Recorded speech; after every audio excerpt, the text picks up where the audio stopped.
Assalamualaikum warahmatullahi wabarakatuh. Selamat sore teman-teman. Ini kami dari Yayasan Siok Ular Indonesia. Perkenalkan, nama saya Haji Rahmat, saya ketua Yayasan Siok. Hari ini kita mau coba unboxing atau membuka satu paket tas dari kita, produksi Yayasan Siok. Dalam satu tas ini merupakan peralatan standar untuk penanganan ular dan gigitan ular. Nah, kita coba lihat apa aja yang ada di dalam. Oke, nanti kita jelasin fungsi-fungsinya ya. Nah, ini ada tas P3K, kemudian ada gelas kacamata untuk keamanan, safety, kemudian ini ada kantong ular, lalu ada grab stick atau penjepit ular di dalam sini. Kemudian ada buku tentang pedoman dasar ular, ada hook atau pengait. Kemudian ini juga ada bidet. Bidet ini yang nantinya peralatan untuk imobilisasi. Ini alat yang penting untuk penanganan gigitan ular biasa. Kemudian di sini ada 3 kantong. Kantong yang luar seperti ini. Di dalamnya ada 10 lembar mitela. Seperti apa mitela dan fungsinya nanti kita coba praktekkan. Kemudian ada alat-alat P3K praktis, ada kasa, perban gulung, ada pembalik, kemudian ada sarung tangan latex untuk yang menolong agar jangan terkena infeksi, dan juga ada swab alkohol ini buat membersihkan alat-alat dan membersihkan area luka. Kemudian kita juga siapkan kapas, kasa steril, dan NaCl. NaCl ini cairan infus. Gunanya apa? Nah, kita coba jelasin sedikit. Oke, ini satu tas, isinya lengkap, ada beberapa item. Kita coba bedah. Nah, ini adalah peralatan untuk penanganan ular. Ini namanya hook, pengait, ini standar. Semua orang yang berkegiatan untuk menangani ular, baik itu profesional, pemula, atau pemelihara, itu pasti menggunakan peralatan ini. Alat ini bisa di-setting atau dibikin sendiri. Yang penting ringan dan kuat. Dan fungsinya adalah untuk mengait, menjauhkan. Tekniknya menyesuaikan keterampilan tiap-tiap orang sebetulnya, dan harus terlatih karena nggak sembarang orang juga bisa melakukan penanganan ular dengan alat ini dengan benar. Oke, kemudian ini adalah grab stick. Grab stick ini kami datangkan dari impor ya, dari luar, dari Cina terutama. Ada beberapa ukuran yang kita sertakan di paketnya, ukuran 120 cm, tidak terlalu panjang dan juga tidak terlalu pendek. Nah, grab stick ini gunanya untuk menjepit ular kecil maupun sedang, tetapi tidak bisa digunakan untuk menjepit ular besar atau ular piton. Ular yang di atas 2 meter piton itu jangan sekali-sekali menggunakan dijepit ini, karena kalau dijepit kepalanya justru dia akan terkunci, dia akan membelit, terkunci, dan akhirnya si ularnya akan kesakitan. Oke, ini juga perlu dilatih peralatan seperti ini, tapi paling enggak dimiliki oleh petugas-petugas atau orang-orang di lapangan yang sering berkegiatan di alam terbuka. Oke, ini 2 alat. Oh ya, satu lagi, ini peralatan kantong ular. Nah, ini perlu juga diketahui manfaatnya. Ini seperti ini. Jadi kita sudah nyiapin dalam satu paket. Kalau sudah ditangkap, dibuk, kemudian bisa langsung dimasukkan ke dalam kantong atau dijepit, ularnya dijepit. Kemudian setelah dijepit nanti bisa dimasukkan ke dalam kantong. Kemudian setelah dimasukkan ke dalam kantong, kantongnya bisa dilepas. Kantongnya bisa dilepas dari pengaitnya agar bisa dikunci. Nah, ini tekniknya cukup sederhana sebetulnya, tapi mengamankan. Kalau sudah masuk kemudian diikat. Nah, ini teknik pengamanan. Namanya kita sebut tongkat kantong ular. Oke. Dan di paket kita siapin 2 lembar, ada yang warnanya hitam dan warnanya merah. sama kantong juga. Harapannya kalau misalnya menemukan lebih dari satu spesies itu tidak dikumpulkan di satu kantong, tapi di kantong yang terpisah.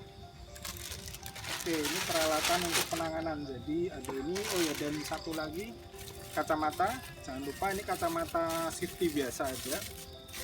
Banyak dijual di toko-toko bangunan sebetulnya, tapi perlu kita sertakan agar kalau menangani kobra yang bisa nyembur kita menggunakan tambahan kacamata safety ini.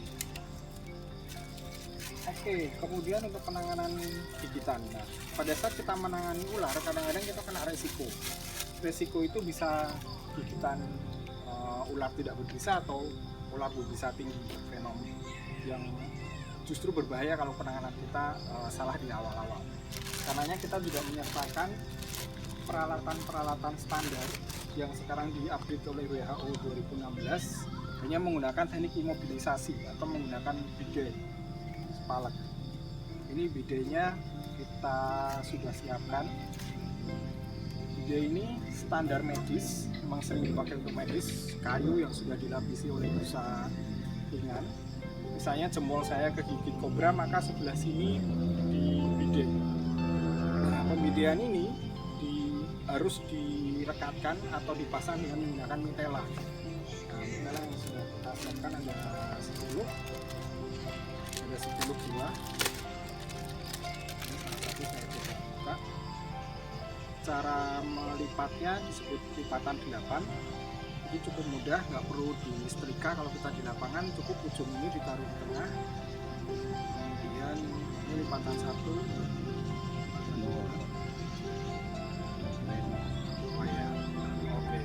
dari saya lo sip. Ini seperti ini dilipat kemudian dipasang. Nah, mana po? Coba cek dulu.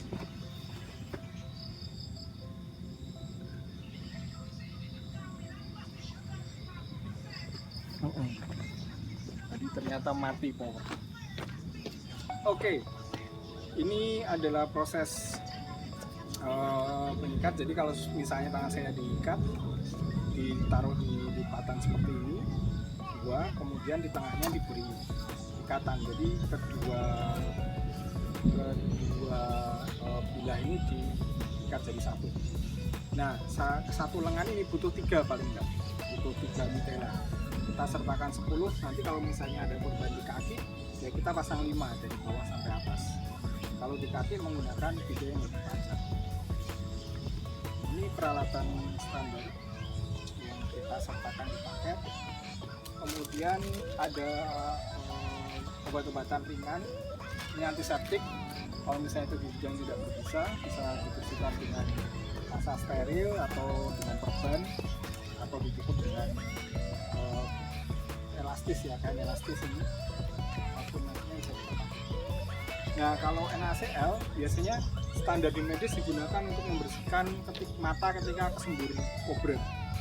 Kalau ada bisa yang masuk ke mata itu dibersihkan pakai cairan NaCl.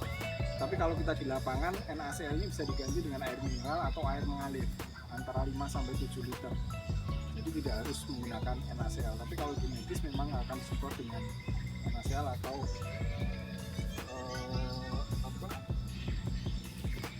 air infus. Nah, oke, ini kita sertakan dengan sarung tangan. Jangan lupa ini bagi penolong untuk menggunakan sarung tangan. Di dalam kotak P3K ini juga ada beberapa obat standar yang memang sering dibawa ke lapangan. Jadi teman-teman bisa lihat, ini memang peralatan standar medis di lapangan. Ini kita juga sertakan terutama untuk penanganan yang luka-luka ringan.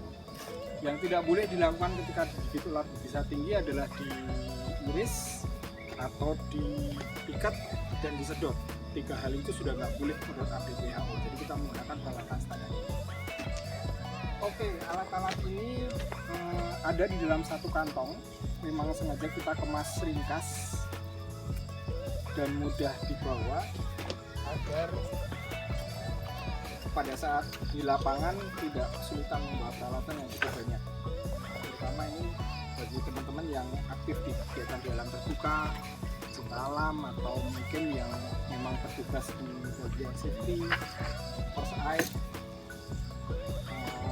di luar kemungkinan misalnya tidak membawa peralatan, ya kita harus berinovasi menggunakan alat-alat yang ada di lapangan. Namun teknik wilderness first aid bisa digunakan, tapi prinsipnya kita harus paham bahwa penanganan gigitan ular itu harus menggunakan metode yang sudah disarankan oleh WHO. Oke, kita ulang. Jadi teman-teman bisa lihat ini memang kita diet, kita susun agar bisa dibawa kemana-mana. Oh ya, satu lagi, kita juga menyertakan buku panduan dasar mengenal ular. Ini buku yang dibikin oleh Siok, disusun sudah cukup lama, dari sekedar makalah pelatihan kemudian menjadi sebuah buku. Bukunya cukup lengkap dari memahami identifikasi ular sampai penanganan gigitan. Itu juga kita sertakan di dalam tas agar kalau di lapangan butuh identifikasi ular yang menggigit atau ketemu ular tidak kesulitan. Oke, ini kita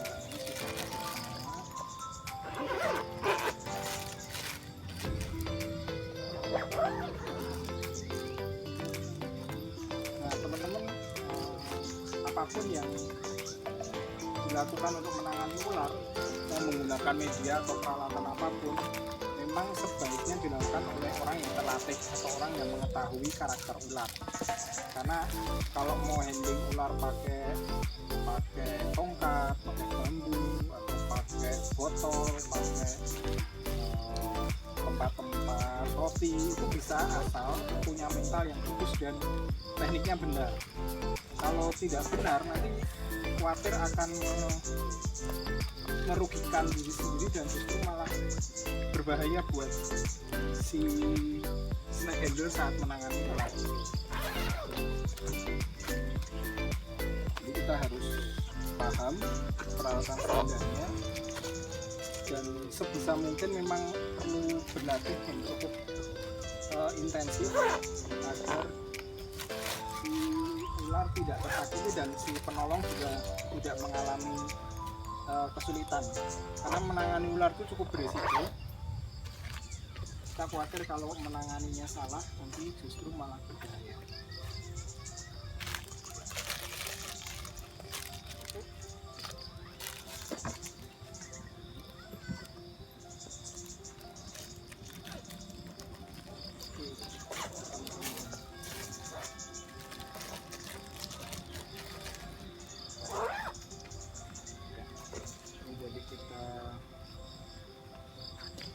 Packing cukup ringkas. Nah, terus setelah itu bisa dibawa, dikalungkan seperti ini. Jadi kalau mau naik motor atau mau kegiatan di lapangan, selain membawa carrier, membawa backpack, kita juga bisa membawa ini ke lapangan. Oke, itu ulasan sedikit tentang peralatan snake handler kit yang kami create, kami kumpulkan dari beberapa kebutuhan. Jika membutuhkan atau jika mencari peralatan seperti ini bisa menghubungi Yayasan Siap Ular Indonesia. Terima kasih.